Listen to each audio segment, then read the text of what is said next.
A Kurdish delegation will meet with Iraqi officials in Baghdad on Monday to discuss the highly controversial referendum on Kurdish independence. It's due to take place on the 25th of September, despite calls from the international community to postpone the vote.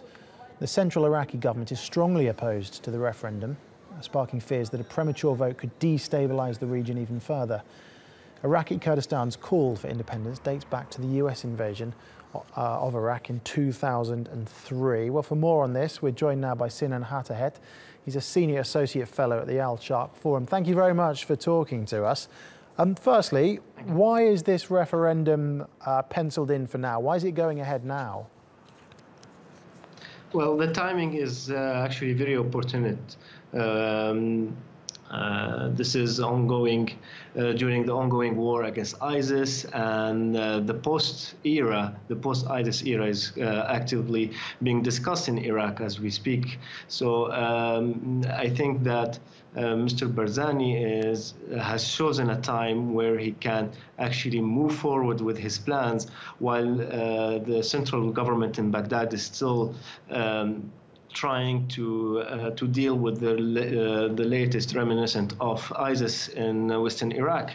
And of course, there's also the problem of legitimacy that has been questioned lately within the KRG area itself. We have witnessed for the first time since 2011 some protests naming Barzani and his close kinship in corruption calls.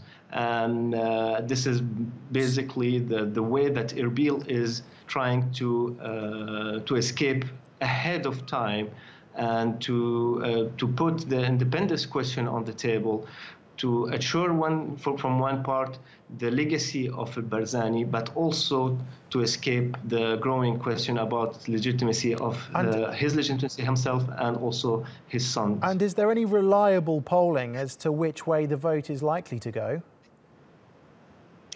Well, I think it's too early to say. The Kurdish people in KRG are mostly pro-independence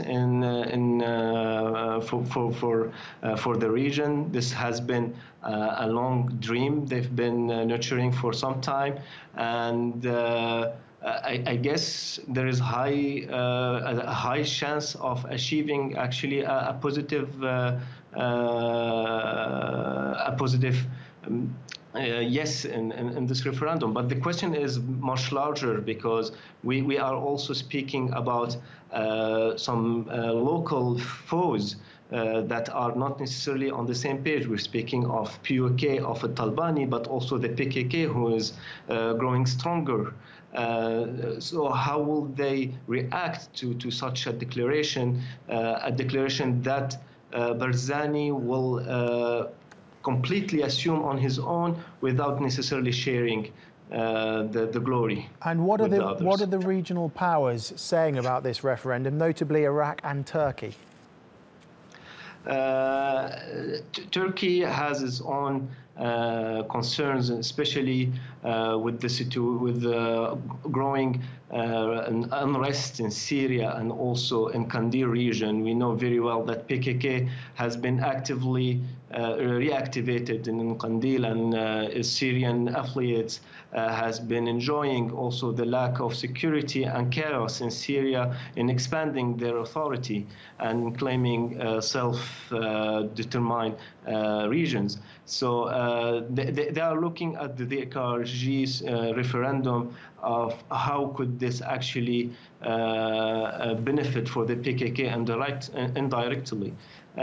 Even though they, of course, do still maintain very good relationship with Mr. Barzani.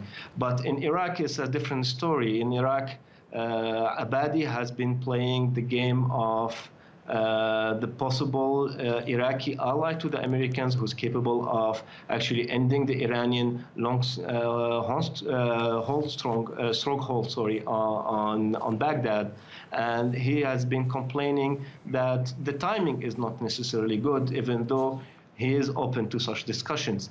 And this is why we see the reluctance of the Americans also to go through this referendum, mainly because they are afraid of its impact on the fight against ISIS, and also the kind of relationship they are trying to build with Baghdad.